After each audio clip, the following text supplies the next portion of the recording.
Yeah, in today's class, now the session is going to be recorded, and in class, I will discuss with you what I will discuss with you some important questions which I shared you yesterday. And in that question, you will find that most of the questions are related to rhetoric and prosody, especially figures of speech and literary terms. क्योंकि literary terms मैंने आपको काफ़ी कुछ पढ़ाया था, लेकिन मैं बीच बीच में उससे रिलेटेड टेस्ट को भी I am going to conduct. और ये दो प्लेटफॉर्म पे केवल मुझे लगता है कि फिफ्थ टेस्ट सीरीज होगा। तो sharing with you PDF file.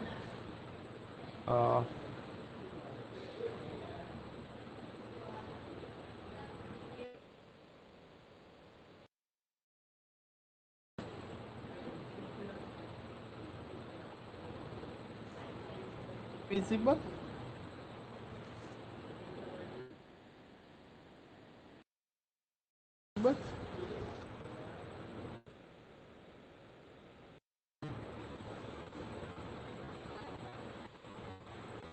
If it's let me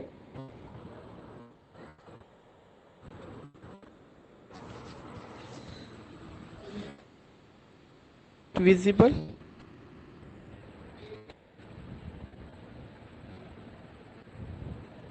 you can respond me if the file is visible.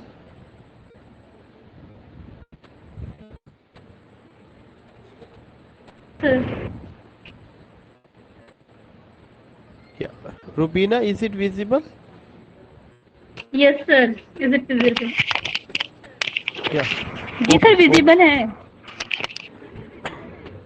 You find key so see, and we are running this class under the banner of JS English Literary Society Allahabad, and it's my phone number. Especially calling, if you have any problem, you can just use this number. And the first question I think कि हो सकता है font आपको छोटा नज़र आए, लेकिन first question है वो ये है कि rivers are flowed on the battlefield. It's a या you can say it's a in you find here, and you have to find out the correct figure of speech. So here you see कि rivers of blood flowed on the battlefield. Rivers of blood मतलब कि एक तरह से नदी भर कर पूरा खून बैटलफील्ड में बह गया। तो जो उसका स्टेटमेंट है वो ऑलरेडी कि ये जो स्टेटमेंट है, यह पार्टिकुलर स्टेटमेंट बढ़ा चढ़ा करके बताया गया है। तो अगर आप उसके आंसर में जाएंगे तो जो आंसर होगा पहले का डी है, हाइपरबली। हाइपरबली, दैट इज ये। So I would like to tell you कि when you go with the first question, rivers of blood flowed on the field, simply you find that there is exaggeration, there is elaborating of anything, कि battle field में नदी भर जितना नदी में पानी होता है उतना सारा खून बह गया। तो यह तो इम्पॉसिबल है, लेकिन उसको बढ़ा चढ़ा के बात बताई गई है। जैसे कि मैकबेथ को लेके कहा गया कि Macbeth fought like a lion in the battlefield, उसकी बहादुरी को लेकर के वह शेर की तरह से लड़ा। तो इस तरह से बहुत सारे जो है, या जिस तरह से ओफिलिया के लिए हैमलेट कहते हैं कि मैं इतना ज़्यादा उसको लाइक करता हूँ कि उसके जो है 40,000 भाई या 4 लाख भाई भी उसको उतना लाइक नहीं करते होंगे। If I use the word कि आई सा 10,000 स्टार्स एट अ ग्लास, एक बार में मैंने 10,000 तारे देखे। What I want to tell you कि hyperbole is a figure of speech, और इस फिगर ऑफ स्पीच की खासियत ये होती है कि हियर यू फाइंड एग्जैजरेशन और समथिंग एलाबोरेटेड। कोई भी चीज़ को क्या किया जाता है, एलाबोरेट किया जाता है, ना कि अंडर एस्टिमेट किया जाता है। तो दिस इज द पॉइंट कि rivers of blood flowed on the battlefield, you find in the first question what you find, hyperbole. Now question number 2, the phrases the humming bee, the cackling hen are an example of। उन्होंने कहा कि एक phrase है और वो phrase है the humming B. याद है आपको, मैंने पहले भी आपने even in intermediate, even on many occasions you have read that कि अगर साउंड ओरिएंटेड वर्ड आता है तो साउंड ओरिएंटेड वर्ड किसका हिस्सा होता है? इमेजरी में ऑडिटरी इमेज का हिस्सा होता है और फिगर ऑफ स्पीच में ओनोमेटोपी का होता है। प्रोनाउंसिएशन ओनोमेटोपोइया नहीं कहना है। Most probably we find that those who belong to UP board they से कि ओनोमेटोपोइया बिकॉज इस तरह का प्रोनाउंसिएशन वहाँ पे बताया गया है। The correct pronunciation is onomatope. There are only 3 syllables, onomatope. And in onomatope, what is that? Is a figure of speech in which you find words, sound oriented words. तो जो दूसरा फ्रेज है जिसमें क्वेश्चन है, the phrase the humming bee, word humming bee refers word bee का sound, humming bee का जो sound है वो क्या है? इंपॉर्टेंट। द कैकलिंग हेन, और हेन का साउंड क्या है? तो इसका मतलब क्या हो गया? इसका मतलब ये हो गया कि ये जो फिगर ऑफ स्पीच है वो 2 का ए है, ओनोमेटोपी। बिकॉज यू फाइंड कि पूरे के पूरे फ्रेज में क्या किया गया है, वहाँ पे जो यूज़ किया गया है साउंड ओरिएंटेड वर्ड, बी का साउंड सर हमिंग है। और या सर साउंड सर कुछ कम आ रही है सर। साइन क्या कम आ रहा है? साउंड कुछ कम आ रही है सर, आवाज आपकी। प्रॉब्लम सबको है? सर मेरी तरफ बाकी पता नहीं सर, सबको है नहीं है। अब मेरी आवाज़ जा रही है आपको? यस सर आ रही सर। जा अब ठीक या आ रही और है। कोई मुझे और कोई रिस्पॉन्स दे सकता? आवाज़ मेरी जा रही है? यस सर, जी सर, बिल्कुल अच्छे से वर्क। सर आवाज आ रही है। अच्छा, okay okay okay. So you find जो सेकेंड फिगर ऑफ स्पीच है, उस सेकेंड फिगर ऑफ स्पीच में you just see what the words humming, there are the words cackling, and it's the sound of the bee and cackling is the sound of the hen. So you find what? You find the figure of onomatopoeia, not onomatopoeia. Third है, that's very important. वो मुझे लगता है आपको समझने की, because एक literary device के लिए आया हुआ है और के लिए है। एंड यू फाइंड वहाँ पे यूज़ किया गया कि the poor people of Ireland, जो आयरलैंड के गरीब लोग हैं, शुड रीड देमसेल्स, उनको छुटकारा दिया जाना चाहिए आप पॉवर्टी, गरीबी से, बाई सेलिंग देयर चिल्ड्रेन, कि वे अपने बच्चों को बेच सके। आप poverty by selling their children to the rich to eat, दो जून की रोटी के लिए उनको गरीबी से छुटकारा दिया जाए कि वे अपने बच्चों को बेच सके। सबसे पहला चीज़ कि यहाँ पे जो है क्या है, मैं डायरेक्ट बताना चाहता हूँ कि यहाँ पे जो आंसर होगा आयरनी होगा। पहले तो आप ये समझिए कि आयरनी होता क्या है। Irony is a literary device, irony is a literary device या एक लिटरेरी डिवाइस है। And in that device you find what? You find कि उसमें दो मीनिंग होता है। जो भी स्टेटमेंट दिया जाएगा you find that there are the, एक स्टेटमेंट होगा लेकिन उस स्टेटमेंट में दो मीनिंग निकलेगी। एक मीनिंग अंडर सरफेस होता और एक मीनिंग ऑन सरफेस होता है। But meaning under surface is more important rather than meaning on surface.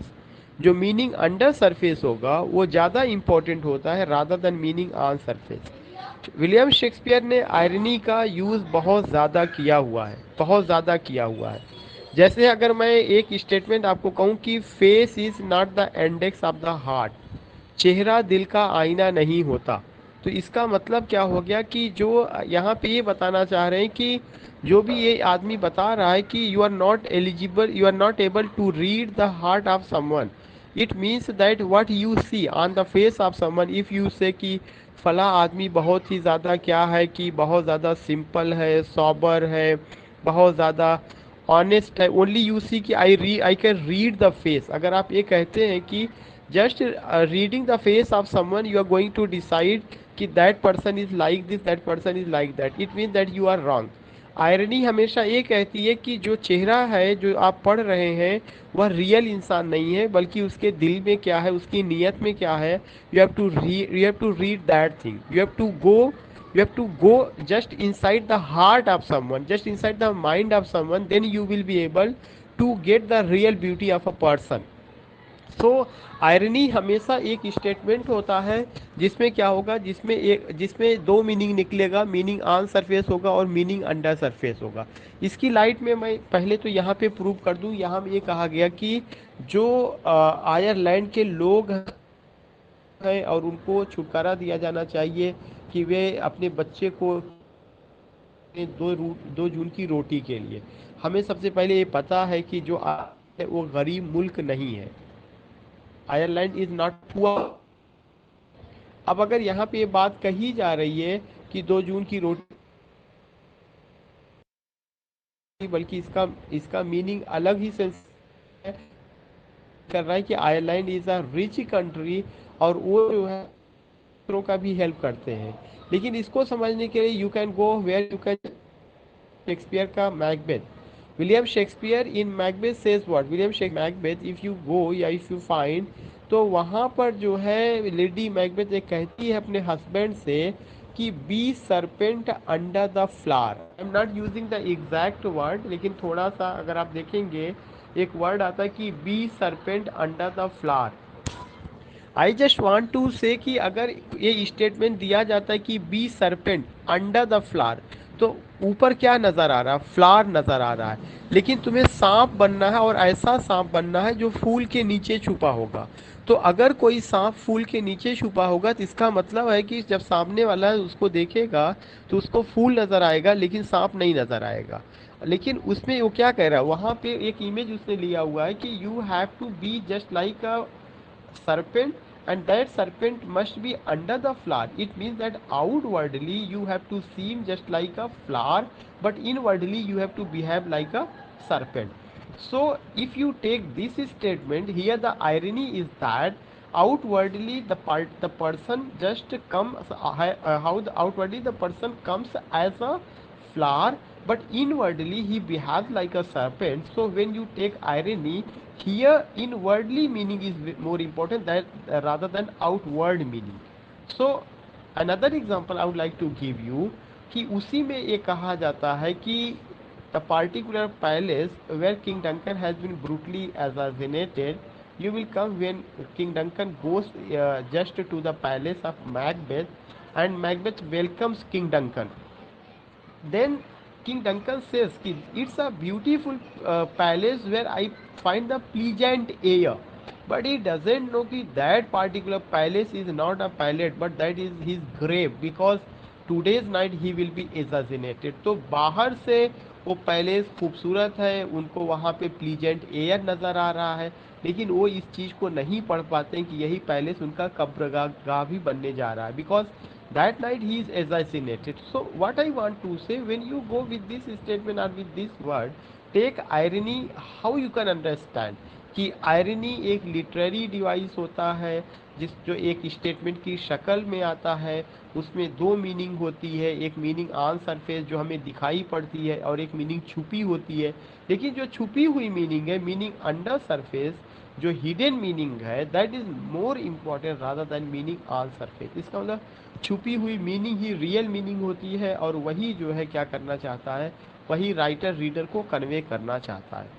So I think कि यू गॉट आयरनी, आपको समझ में आ गया यहाँ पे।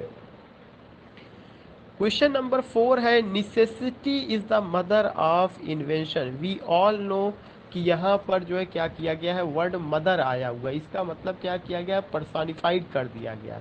आवश्यकता आविष्कार की जननी है। Day and night we just get this statement, we hear this statement, even we also use in our daily life ki whenever we are in trouble, whenever we are in crisis, या whenever we need anything, we say necessity is the mother of invention, we say change is the eternal law of nature.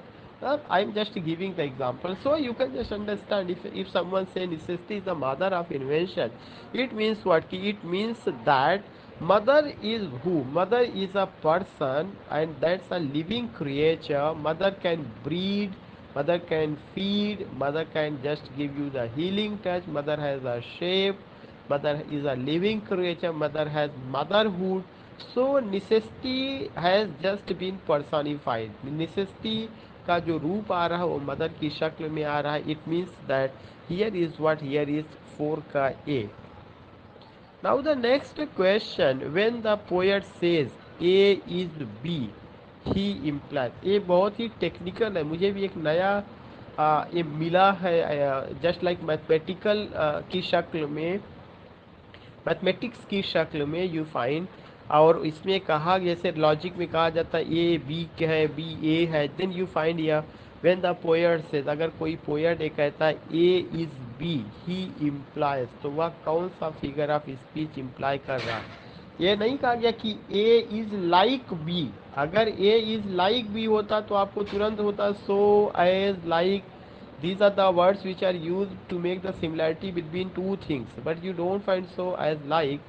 लेकिन यहाँ पे एक आ गया a is b। a is b का मतलब है कि जो a है वही b है, जो b है वही a है, दोनों एक ही है, दोनों में कोई अंतर नहीं है। जिसका मतलब सीधे सीधे यहाँ पे मेटाफर का यूज़ किया गया है, 5 का b। तो अगर कभी इस तरह का क्वेश्चन हो आता है कि when the poet says a is b, it means that here is a figure of speech and that is what, that is a metaphor।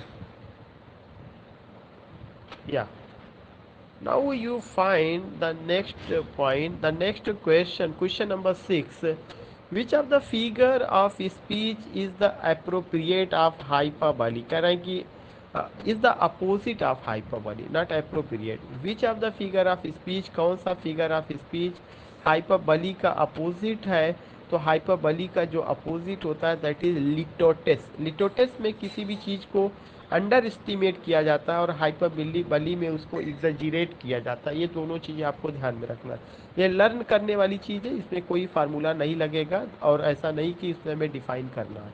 If anyone ask you कि आपका हाइपरबली का अपोजिट क्या है, तो हाइपरबली का opposite litotes है, because in litotes you find things are going to be under estimated, जबकि hyperbole में things are going to be exaggerated.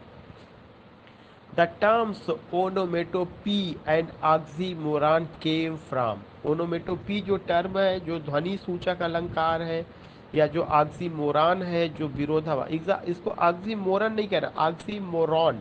जैसे जो है मेंटोर होता है, मेंटर नहीं होता। Most probably the people say that he is my mentor, not mentor, but he is my mentor. तो in the same way oxymoron, so you find the terms onomatopoeia and oxymoron came from। ये कहाँ से आया है, question 7 का ए एक Greek से आया हुआ है। तो you find the correct answer is 7 का A and it came from Greek, एक ग्रीक से आया है। क्वेश्चन नंबर 8 है, almost the whole of modern English poetry is dominated by. ये क्वेश्चन एक और जगह पे आ चुका है, अभी मैंने टेस्ट सीरीज 4 कराया था, उसमें भी ये आया हुआ था और बहुत ही इम्पोर्टेंट क्वेश्चन है और इससे रिलेटेड मैं कई बातें करूँगा। Almost the whole of modern English poetry, जो पूरा मॉडर्न इंग्लिश पोइट्री है वो डोमिनेटेड है। किससे डोमिनेटेड है, इसका 8 का आयाम्बिक पेंटामीटर, बहुत दिमाग लगाने की ज़रूरत नहीं है। उन्होंने एक सिंपल सा क्वेश्चन पूछा कि जो मॉडर्न इंग्लिश पोइट्री है या जो पूरी इंग्लिश पोइट्री है वो कौन से मीटर पर चलती है, कौन से मीटर का ज़्यादातर यूज़ किया गया है। तो रिमेंबर दैट कि पूरी इंग्लिश पोइट्री में आयाम्बिक पेंटामीटर सबसे ज़्यादा यूज़ किया गया। क्यों, कारण है कि ज़्यादातर पोयम जो लिखी गई है वो किस में लिखी गई है, वो या तो ब्लैंक वर्ड्स में लिखी गई या हीरोइक कपलेट में लिखी गई है। और चाहे आप रेस्टोरेशन एज की बात करिएगा, जॉन ड्राइडन का, अलेक्जेंडर पोप का जितना भी पोयम रहा है, या अगर आप जो है थॉमस ग्रे का बात करिएगा, रोमांटिक एज की बात करिएगा, विक्टोरियन एज की आप बात करिएगा, शेक्सपियर की एलिजाबेथन एज की बात करिएगा, जॉन मिल्टन का पैराडाइज लास्ट, पैराडाइज रिगेन की बात करिएगा, सब में आयाम्बिक पेंटामीटर का यूज़ किया गया है। सो अगर ये कभी भी क्वेश्चन आता है कि कौन सा मीटर जो है आइडियल मीटर है इन इंग्लिश लिटरेचर, आयाम्बिक पेंटामीटर। कौन सा मीटर आपका जो है सबसे पॉपुलर मीटर है, आयाम्बिक पेंटामीटर। लेकिन मैं यहाँ पे डिफाइन करना चाहूँगा कि अगर कभी ये पूछा जाता है कि आयाम्बिक का क्या मतलब है, आयाम्बिक वह मीटर होता है जिसका पहला सिलेबल अनस्ट्रेस्ड होगा और दूसरा सिलेबल स्ट्रेस्ड होगा। So in iambic the first syllable is unstressed and the following one is stressed. ये आयाम्बिक की पहचान होती है। उसके साथ क्या जोड़ा गया है, पेंटा जोड़ा गया है। तो अगर पेंटा कोई पूछता है क्या होता है, पेंटा मीन्स होता है 5 फीट और अगर 5 फीट होगा तो सिलेबल कितना होगा, 10 सिलेबल होगा. So remember that if anyone ask you what, if anyone ask you कि सबसे पॉपुलर मीटर कौन सा है, iambic pentameter, number 1 point. And this iambic pentameter has been used in most of the you can say literary pieces of English literature, whether that was the work of William Shakespeare in means Elizabethan age, Jacobean age, yeah, age of John Milton, even Restoration age, Augustan age of sensibility, Romantic age, Victorian, most probably you find कि उन सब में ज़्यादातर use किया गया है. Second important point मैंने बताया कि इसका जो यूज़ किया गया है हीरोइक कपलेट और ब्लैंक वर्ड्स में. कभी कभार ये पूछा जाता है कि ब्लैंक वर्ड्स को सबसे पहले किसने इंट्रोड्यूस किया है. Blank words was first introduced by Henry Howard earl of Surrey. Henry Howard earl of सरी ने ब्लैंक वर्ड्स को सबसे पहले यूज़ किया हुआ था. और कहाँ पे यूज़ किया हुआ था, आपका उन्होंने वर्जिल का ए नीड उनका जो वर्क था उसका ट्रांसलेशन किया बुक 2 एंड बुक 4 का इन 1540 में, तब उन्होंने वहाँ पे उसका यूज़ किया हुआ था. और आपका यूनिवर्सिटी विट्स के लोगों ने यूज़ किया, और मैंने बताया कि जितना वर्क है वो सबका सब उसी में ब्लैंक वर्ड्स में चलता है. हीरोइक कपलेट में भी इसका यूज़ किया गया, लेकिन ब्लैंक वर्ड्स और हीरोइक कपलेट के बीच में एक फ़र्क है. ब्लैंक वर्ड्स अनराइम्ड होता है और हीरोइक कपलेट राइम्ड होता है. बाकी दोनों मीटर वही होगा. कौन सा metre, iambic pentameter. So here I explain कि उसका ये रहा है. क्वेश्चन नंबर 9 है, a lovelier flower on earth was never shone has the figure of speech. A lovelier flower on earth was never shone. वह एक खूबसूरत फूल होगा जो पृथ्वी पर कभी नहीं देखा गया होगा. इस स्टेटमेंट में सिंपली नज़र आ रहा है कि बात को बढ़ा चढ़ा करके बताई जा रही है. A lovelier flower on earth was never shone. अगर कोई लवलियर फ्लावर पृथ्वी पर होगा तो ऐसा कैसे हो सकता है कि कोई देखा नहीं होगा. या इतना खूबसूरत, जैसा कहा नहीं जाता, इतना खूबसूरत फूल इतना खूबसूरत होगा कि उसको कभी देखा नहीं गया होगा. तो if you use the word lovelier it mean that you are exaggerating. So you find what, you find या हाइपरबोली. 9 का A, this is the correct answer. Now question number 10 है कि pun is a play on words. ये pun जो figure of speech है उसका definition दिया गया है. Pun is a play on words. जो पन है ये प्ले ऑन वर्ड्स है दैट आर सिमिलर, जो सिमिलर है in sound but diverse in meaning. In meaning but diverse in sound. उसके बाद है both, then you find none. When I talk about कि पन क्या होता है, पन जो है यह एक ऐसा फिगर ऑफ स्पीच होता है जो कि साउंड में तो सिमिलर होता है लेकिन मीनिंग उसकी अलग अलग होती है. पन को कहा जाता है प्ले ऑन वर्ड्स, यह शब्दों का खेल है. इन हिंदी अगर आपको याद होगा उसमें कहा जाता था यमक अलंकार. यमक अलंकार जिसमें कहा गया था कि या खाए बवराए जग वा पाए बवराए. I am just missing the first line. Class कनक कनक कनके सो कनक बोली कनक मादक के सौ सारिका. बोली या माँ दक्षारिका या खाए बवराए जग वा पाए बवराए. So you find sometimes you will say कि पता नहीं कौन से टीचर है, हिंदी वाला भी कभी कभार आ जाता है जो है. सो एक्चुअली मेरा हिंदी थोड़ा लिटरेचर था जो है 3rd ईयर तक, तो इस तरह से. So you find what here, you find कि a lovelier flower on earth was never sown. Then you find question number 10, pun is a play on words that are similar. यह जो है पन एक प्ले है जो सिमिलर है किसका, in sound but diverse in meaning. तो 10 का ए जो है you find here. The correct answer is 10 का A. Now the next is question number 11. You find which of the following is a direct address either to be absent person or an abstract or inanimate entity. मैं इसका answer बता दे रहा हूँ. Direct apostrophe है, एपॉस्ट्रॉफ है. एपॉस्ट्रॉफ को जो है आपको करना है, the pronunciation is not apostrophe, that is एपॉस्ट्रॉफ.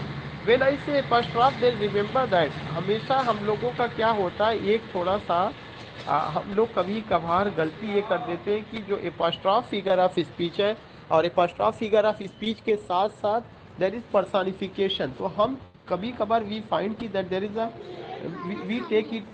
We take it हम उसको एक जैसे हम उसको एक जैसा ले लेते हैं, जबकि अंतर है कि एपोस्ट्रॉफी में और उसमें अंतर है। तो यू फाइंड कि क्वेश्चन नंबर 11 है, which of the following is a direct address either to be absent or present or to an abstract or inanimate entity। apostrophe, so find here कि जो फिगर ऑफ स्पीच होगा वो क्या होगा। You just see here या find जो personification में चीजों को एड्रेस नहीं, बल्कि जो है उसको इस रूप में प्रेजेंट किया जाता है कि that object is behaving like a person या लाइक अ लिविंग का person. But in apostrophe, what is in apostrophe, यहाँ पे उसका डिफिनीशन है direct address be absent person or entity. जो पर्सन वह एब्सेंट हो सकता है या एब्स्ट्रैक्ट चीजें हो सकती है, हम उसको देखते हैं कि वो डायरेक्टली क्या की जाती है, एड्रेस की। वहां पे जब ये चीज हमें ध्यान में रखना है कि अगर किसी चीज को एड्रेस हो रही है, वह जो है वो चीजें क्या होगा, एब्सेंट होगा। If you say word use करूं अभी यहाँ पर, Milton thou should be living, Wordsworth का सॉनेट लंदन 1802 या आर मिल्टन करके है, वहाँ पे वो स्टेटमेंट होता है, Milton thou should be living at this hour. So you find कि वो जो चीज़ है वहाँ पे मिल्टन मर चुके हैं और वो है पर्सन है, अब्सेंट है, लेकिन वहाँ पे उनको एड्रेस किया जा रहा है। क्योंकि मिल्टन को पर्सनिफाइड करने की ज़रूरत नहीं है, मिल्टन तो ऑलरेडी पर्सन है, लेकिन मिल्टन को अब वहाँ पे जो है एड्रेस किया गया। तो इस तरह से जब चीज़ें आती हैं तो होता, हमेशा हमें ध्यान में रखना चाहिए कि the difference between apostrophe and personification. Which of the following words show oxymoron, कौन सा ऐसा वर्ड्स है जिसमें ऑक्सीमोरॉन का यूज किया गया है। Sweet pain, rivers of blood, chatter chatter, O death. If you find 12 का ए 12 का ए स्वीट पेन है। क्यों? चूंकि स्वीट और पेन यही दो ऐसे शब्द हैं जहाँ पे जो है क्या किया गया है, जिसमें शब्दों में जो है क्या है कि एक अपोजिट वर्ड्स है, अपोजिट वर्ड्स का यूज किया गया। सो यू फाइंड हियर कि what you find sweet pain. If you use the word rivers of blood, तो रिवर्स ऑफ ब्लड में अभी आया ही था, हाइपरबली है। चैटर चैटर जो है ओनोमेटोपी का एग्जाम्पल है। और ओ डेथ जो है, इसमें डेथ को क्या है, एड्रेस किया गया है, इट मीन्स यहाँ पे एपोस्ट्रॉफ है। क्वेश्चन नंबर 13 है, which figure of speech is implied in this line, इस लाइन में कौन सी फिगर ऑफ स्पीच है। O wild west wind, thou breath of autumn's being. Here you find what, here you find, यहाँ पे दो figure of speech आएगा, यहाँ पे दो फिगर ऑफ स्पीच। लेकिन सबसे पहले आपको पर्सनिफिकेशन पे जाना होगा। अब आप कहेंगे कैसे दो फिगर ऑफ स्पीच आ रहा है, इस तरह से दो फिगर ऑफ स्पीच हो रहा है। एक तो वाइल्ड वेस्ट विंड को एड्रेस किया जा रहा है, डायरेक्ट एड्रेस किया जा रहा है, लेकिन जो वाइल्ड वेस्ट विंड है वो जो है किसके जैसा बिहेव कर रही है, वो दाऊ, दाऊ वर्ड आ गया, दाऊ, यू, दाऊ माने you, Dau refers to whom, thou refers to person. Breath जन्म देती है, thou breath of autumn's being. So यहाँ पर जो है एपोस्ट्रॉफ भी है, यहाँ पे पर्सनिफिकेशन भी है। क्योंकि जो वाइल्ड वेस्ट विंड है that is behaving like a, you can say living creature, like a person, तो वो पार्टिकुलर चीज जन्म देने जैसा है यहाँ पर। सो यू फाइंड कि यहाँ पे, बट आपको सबसे पहले किसके साथ personification, if there is a option personification, आपको उसके साथ जाना है। क्वेश्चन नंबर 14 है, in the following statement which figure of speech is used, his honour rooted in this honour stood. When you find कि his honour rooted this honour stood, तुरंत का तुरंत ऑक्सीमोरॉन समझ में आता है कि उसका जो सम्मान है, उसकी जड़ें उतनी है in this honour stood. In this honour stood what do you find here कि आपका honour dishonour, honour dishonour, you find these opposite words, so you find what, you find oxymoron. Question number 15 है, which of the following sentences has a figure of speech called apostrophe. इनमें से कौन सा जो है एक ऐसा सेंटेंस है जिसमें एपॉस्ट्रॉफ है। O death where is thy sitting, thy sting, sorry, O death where is thy sting, childhood is a swift passing dream, the more haste the less speed. 15 का ए क्यों, चूंकि सीधे सीधे इसमें किसको जो है एड्रेस किया गया है, डेथ को एड्रेस किया गया है। O death where is thy sting, death तुम्हारे स्टिंज कहाँ पर है। व्हाट रिफर्स टू स्टिंग, डंग, डंग। जैसे अगर कोई जो है स्कॉर्पियन है, बिच्छू है, तो उसमें जो है यहाँ पे शो कर रहा है कि वो डेथ दाई स्टिंज कहाँ पर। सो you find here, what you find here, here 15 का ए। और अब आप ये भी कह सकते हैं यहाँ पर भी पर्सोनिफाइड, अनडाउटली पर्सोनिफाइड किस तरह से, चूंकि because here is thy, your. Death तो आपका क्या है, एब्स्ट्रैक्ट है, लेकिन death is just behaving like हूँ, death is just behaving like a living creature. लेकिन जो सबसे बड़ा चीज़ है कि जब किसी भी चीज़ को एड्रेस किया जाता है तो एपॉस्ट्रॉफ का मार्क उसके साथ लगा होता है। यहाँ पे उसके साथ क्या किया गया, यहाँ पे वो लगा हुआ है। Now the next figure of speech you find,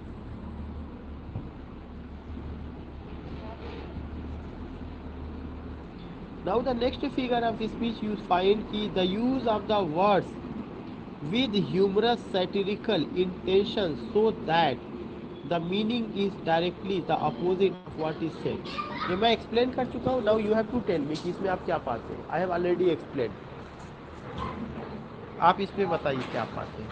the use of the word, शब्दों का यूज विद ह्यूमरस, जिसमें चीज़ों को क्या किया जाता है, ह्यूमरस ढंग से प्रेजेंट किया जाता है,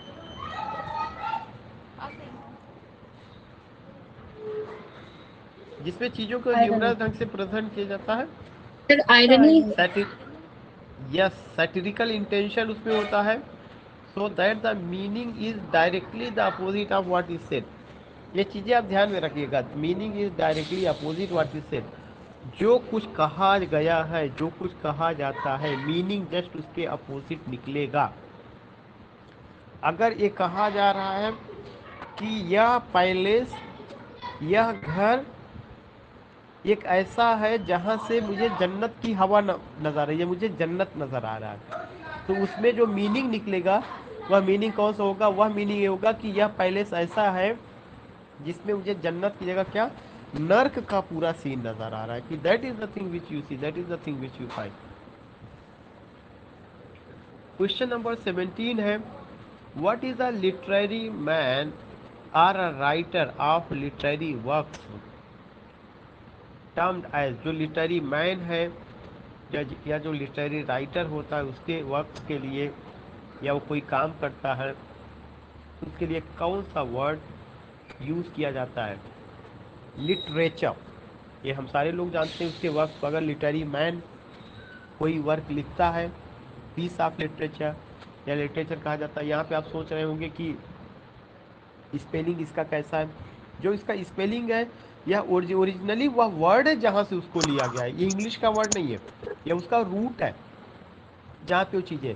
सो I just want to tell you कि just try to see, just try to find out कि ये जो वर्ड है, ये आपका एक होमवर्क है कि लिटरेचर वर्ड जो इंग्लिश का है ये किस शब्द से आया हुआ है और उसका मतलब क्या होता है। थोड़ा सा आप उसको जो है सर्च कर लीजिएगा।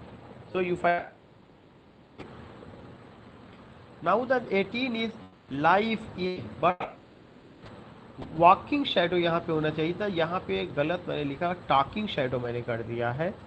ये स्पेलिंग मिस्टेक हो गई है। अगर आपको याद होगा कि ये किसका लाइन है, it's a line of Macbeth का है। Life is like a walking shadow, metaphor apostrophe simile. You find 18 का ए मेटाफर।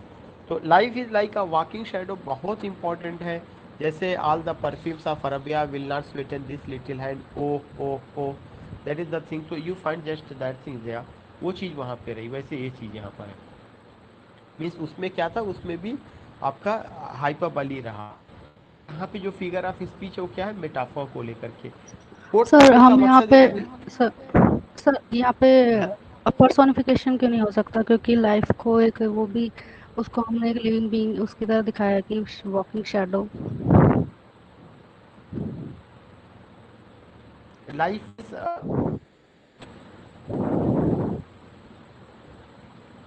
हेलो या सर। या इस ये क्यों नहीं हो सकता? हाइपर पर्सनिफिकेशन क्यों नहीं हो सकता?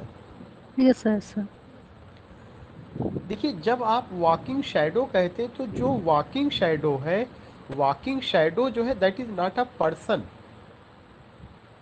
Life is like a walking shadow, जीवन चलती हुई परछाई है।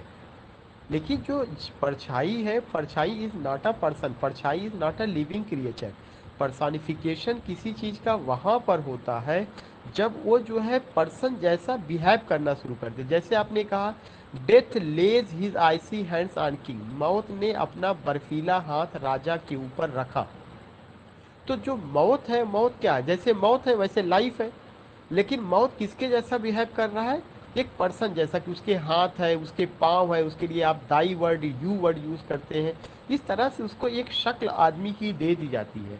लेकिन जब आप यहाँ पे कहते हैं life is but a walking shadow, जीवन एक चलती हुई परछाई है, तो जो चलती हुई परछाई है, चलने का मतलब यहाँ पे ये नहीं है कि वह जो है क्या कर रहा है कि वो मोशन में है या वो लिविंग है।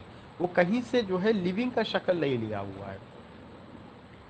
बट यू फाइंड हियर कि वहाँ पे क्या किया गया है कि लाइफ और वॉकिंग शैडो दोनों के एक करके देखा जा रहा है। अगर यहाँ पे होता life is like a walking shadow तो सिम्पली हो जाता, लाइक सोएस का यस यूज नहीं किया गया, इसलिए सीधे मेटाफर का यूज हो जी। जाएगा। The okay snakes sir. Are hissing, हाँ, the snakes are hissing and the bees are buzzing. यहाँ पे जो स्नेक है उनका जो आपका साउंड होता है हिसिंग उनका होता है, जो बीज होता है उनका जो होता है बजिंग होता है। सो यू फाइंड यहाँ पे ओनोमेटोपी यहाँ पर है।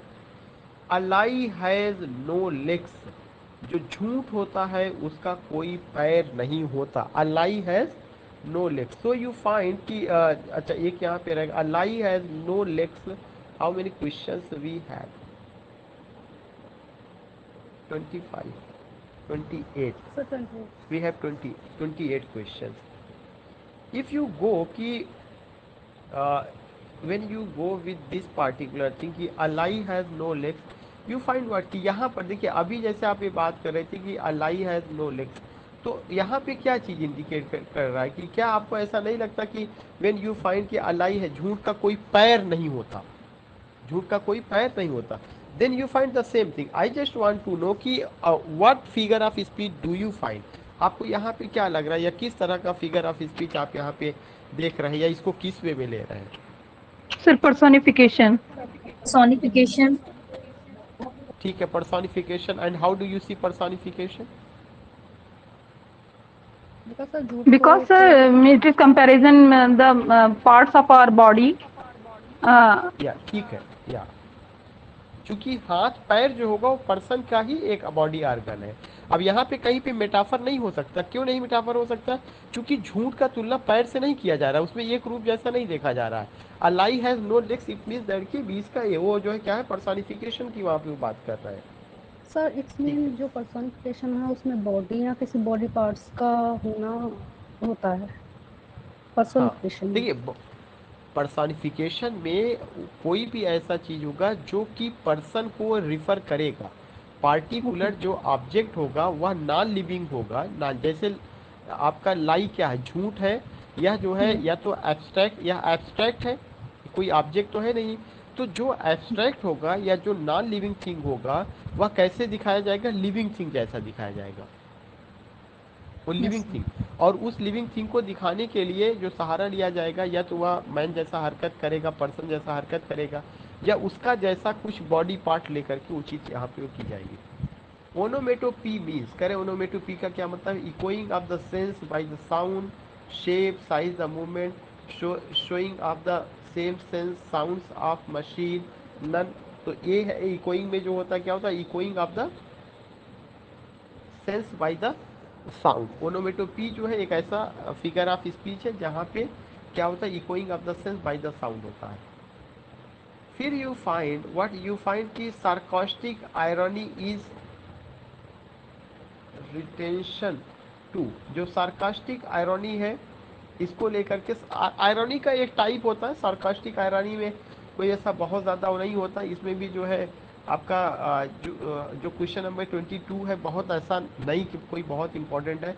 यू कैन जस्ट सी कि बस इसका ऑप्शन के साथ आप जा सकते हैं। 22 का एक ही सार्कास्टिक आयरनी जो है वो क्या है, ignorance in place of knowledge, admiration in place of content, and what do you find, affection in place disgust, affection in place of disgust.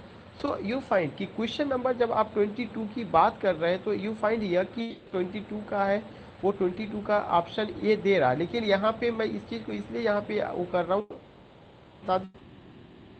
की बात करते हैं तो सार्कास्टिक आयरनी को समझने के लिए आपको एक वर्ड यूज किया जाता है, सार्काज्म, SARCASM। से आपको वो भी लिटरेरी टर्म का हिस्सा है, उसको मैं पढ़ाऊंगा। तो उसमें जो चीज़ें होती हैं वहाँ पर एक ही ignorance in place of knowledge, कुछ ऐसा चीज़ प्रकट की जाती है कि हम क्या करते हैं कि जो ज्ञान है हम उसको ऐसा प्रेजेंट करते हैं कि उसके प्रति अज्ञान बन जाते हैं, इन प्लेस ऑफ नॉलेज। ये कैसे होता है, जैसे मैं अगर आपको एक वर्ड यूज करूं, वह खुद तो डूब गया लेकिन दो को बचाया। इफ आई से वह खुद तो डूब गया बचा, अब सवाल ये उठता है जब वो डूब गया तो बचा कैसे लिया, ये भी चीजें आप कर रहे हैं। इट मीन्स कि ये चीजें जो है आप यहाँ पे इग्नोरेंस कर रहे हैं, नॉलेज का जो है जो रियल होना चाहिए नॉलेज वो प्रेजेंट नहीं कर रहे हैं, बल्कि आप क्या कर रहे हैं। तो इसको मैं लिटरेरी टर्म में आएगा, मैं और अच्छे रंग से यहाँ पे आपको क्या करना है, ये चीज ध्यान में रखना है कि ऑप्शन 22 का ये है, ignorance in place of knowledge. Love is blind, ये हम सबको पता है कि जो लव इज ब्लाइंड, प्यार अंधा है, क्या है, ऑल दिस थिंग बहुत पहले से चला आ रहा है, उसको वहाँ पे आप देखते हैं। How happy is he here, how happy is he here, you find what, you find alliteration because here you repetition of. So 24 का ए, the wise is father to the thought, the wise is father to the thought. If you go with this option, यहाँ मैं आपको एक चीज बताना चाहूँगा, जब आप 25 का ए लेने की कोशिश करते हैं, the wise is the father, you find here कि the wise is the father to the thought, ये आपका यहाँ पे देखिए, मैं इसको क्यों समझाने की कोशिश की, चूंकि अभी कंफ्यूजन था कि पर्सनिफिकेशन में होता क्या है। जो होती है बुद्धिमत्ता जो होती है वह पिता होती है, विचारों की पिता होती है, के विचार कितने अच्छे हैं या उसकी बुद्धिमत्ता से जाना जा सकता है। तो इस मीन्स इज फादर, जो वाइज है वो फादर है, मतलब वो फादर का वर्ड आया हुआ है कि यह पर्सन को इंडिकेट कर रहा है, या wise is behaves like a father, wise behaves like a father. So you find, if you find here personification, then you find the word father also. तो इसलिए मैं वहाँ पे ऑप्शन उसको जा करके गया। अच्छा, लव इज ब्लाइंड का मैं भूल गया था, ये यू फाइंड कि दिस थिंग की love is blind. Now you just go कि if you go love is blind, प्यार अंधा होता है, प्यार अंधा कैसे होता है, वही कि अंधा तो लिविंग और नॉन लिविंग चीज ही हो सकता है, ऑल दिस थिंग। तो यहाँ पे you find also personification. Now you find कि आई लव्ड ओफिलिया 40,000 ब्रदर्स, अभी मैं इसका यूज भी कर रहा था, could not with all their quantity of love make up. इसमें जो है हाइपरबली है, सिंपल सा है, हैमलेट का लाइन है कि मैं ओफिलिया को इतना ज़्यादा प्यार करता हूँ कि 40,000 भाई भी मिलकर के उतना नहीं कर सकते हैं, ऑल दिस फेकू टाइप का dialogue. meant by synecdoche, a part of something used to signify the whole। synecdoche का फिगर ऑफ स्पीच जो होता है, a part of some to used to signify the whole, this is the correct।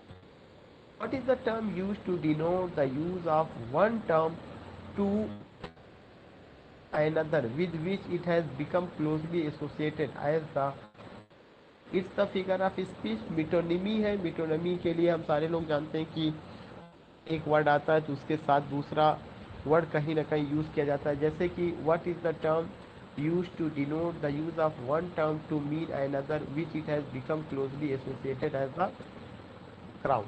then these are the figure of speech, you find metonymy here, you find synecdoche, you find all these and personification and so many these things you found।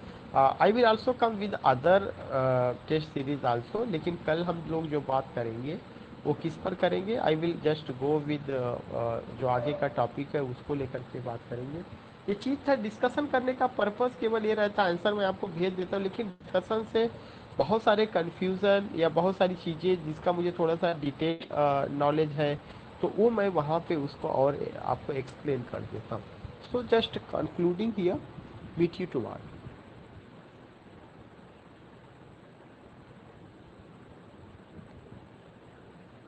Thank you sir.